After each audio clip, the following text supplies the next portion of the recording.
सरकार नहीं, तो रात पास में नहीं करा दी, बोलते। आप लोग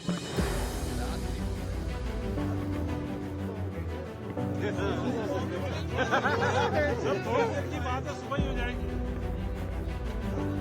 ये इतिहास में लिखा जाएगा। हमारे अधिकारों के ऊपर पूरी तरीके से कुठाराघात है और हमने बार बार चिताया कि आप जो बात यहाँ बोल रहे हो, आप कह रहे हो कि हमने वक्फ बाय यूजर को खत्म कर दिया, लेकिन वक्फ बाय यूजर के अंदर एक शब्द लगा करके सिवाय उन संपत्तियों के जिन संपत्तियों के ऊपर सरकारी कब्जा सरकारी ना हो, मतलब कब्जा सरकार का ना हो या वो विवादास्पद न हो। और उसके लिए सबसे बड़ा उदाहरण उत्तर प्रदेश है। उत्तर प्रदेश में 14,500 हेक्टेयर में से 11,500 हेक्टेयर लैंड वक्फ की जो थी उसको सरकारी संपत्ति बनाने का काम किया गया, उसको विवादित करने का काम किया गया। तो ये बहुत बड़ा नुकसान मुसलमान को, वक्फ को, दोनों को होने जा रहा है। हम लोग इस लड़ाई को लड़ेंगे, चूंकि हमारे जो अधिकारों का संरक्षण बाबा साहेब भीमराव अंबेडकर के संविधान ने हमें धारा 14 के अंदर, धारा 16 के अंदर, धारा 25 के अंदर और धारा 26 के अंदर दिया, उसके ऊपर पूरी तरीके से बुलडोज किया गया। उसके ऊपर ओवरलैपिंग हुई। हम लोग रास्ता देखेंगे, कोर्ट जाएं, कोर्ट में जाकर के हम लोग लड़ाई लड़ेंगे। लेकिन ये जिस तरह का काम आज हुआ है, ये इतिहास में काले दिन के रूप में दर्ज होगा। जमहूरियत में, डेमोक्रेसी में सर गिने जाते हैं और भावनाएं और जज्बात जो है वो कहीं दब जाते हैं। और जब लोग इख्तिदार में होते हैं तो बहुत सी चीज़ों का उनको अंदाज़ा नहीं होता। चूँकि एक अहंकार भी होता है और बहुत सी चीज़ें हैं, लेकिन जो हुआ वो मैं समझता हूँ कि मुसलमानों के साथ इस देश में इससे ज़्यादा बुरा कोई और कानून पास नहीं हुआ होगा। और ये एक उनके साथ जिस तरह का कानून संविधान को बालाए ताक रख करके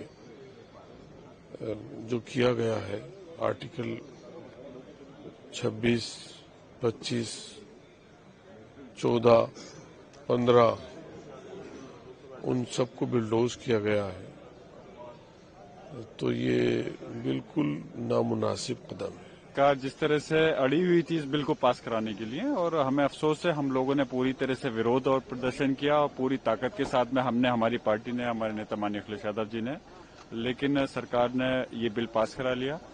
और आने वाले समय के अंदर जब पुराने समय को याद किया जाएगा तो इस इतिहास को लोग माफ नहीं करेंगे कि किस प्रकार से इस बिल को पास कराया गया। क्या हित में है, मैं पूछना चाह रहा हूं। अगर ये हित में है तो फिर सरकार को समझाने के प्रयास की जरूरत ही क्यों पड़ रही है? अगर ये हित में है तो ऐसी चीज सामने ही क्यों आई कि क्यों लोगों को, सरकार को ये समझाना पड़ रहा है कि ये उनके विरोध में नहीं है, उनके हित में है? और अगर हित में है तो बताएं, क्या महिलाओं की जहां तक बात है, महिला पहले से उसके अंदर 2 महिलाओं का पहले से है और उससे ज्यादा भी हो सकती हैं, तो कौन सा नया तीर मार दिया सरकार ने? उन महिलाओं को क्या सम्मान दिया है? तो इस प्रकार से जो बिल ये क्या है, यकीनन हम ये कहते हैं कि आपस में बिल ऐसा होना चाहिए जो कि समाज की तरक्की हो। और देखिए, जब हर समाज की तरक्की होगी तो तभी देश पूरी तरह से विकास करेगा।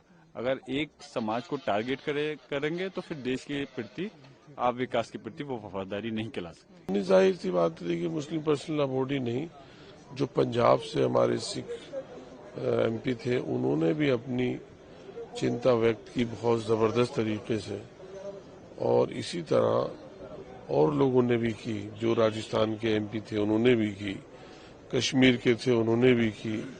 तो ये तो पूरे देश में एक इस बिल को लेकर के बहुत गंभीर सवाल खड़े होंगे।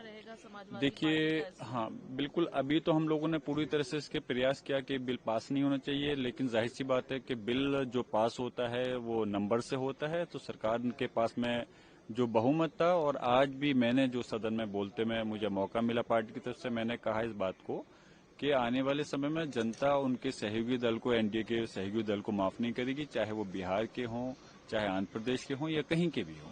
तो इसलिए और अब राज्यसभा में आएगा तो पूरा प्रयास करेंगे कि वो उसको वहां रोक सके। अदरवाइज अगर पास होता है तो उसके बाद में हम इसकी लड़ाई को जो हमारी तंजीमें हैं समाज की, जो जिस तरह से इसको लड़ना चाहती हैं, सड़क पर लड़ना चाहती हैं, तो हम तब भी साथ रहेंगे और जरूरत पड़ेगी तो न्यायालय भी जाएंगे। एक और सवाल कि कई मुस्लिम जो समुदाय है, कई मुस्लिम मंच है, वो आगे उन्होंने इसको सपोर्ट भी किया, तो आखिर अलग अलग क्यों? कोई सपोर्ट नहीं कर रहा। देखिए, जहां तक बात है मिसाल के तौर पर कि अगर कहीं 95% अगर किसी चीज में कहीं वोट समर्थन में है या किसी चीज के विरोध में है तो लगभग वो 100% के ही कहलाते हैं। और मैं इस बिल में मैं गारंटी के साथ में कहता हूं, हमारे समाज का आप 1% तो छोड़िए, कुछ % भी लोग मुश्किल से साथ हो पाएंगे इस बिल के, क्योंकि जाहिर से इस बिल को क्लियर है, ये बिल जो है। वीके न्यूज, राष्ट्र के नाम।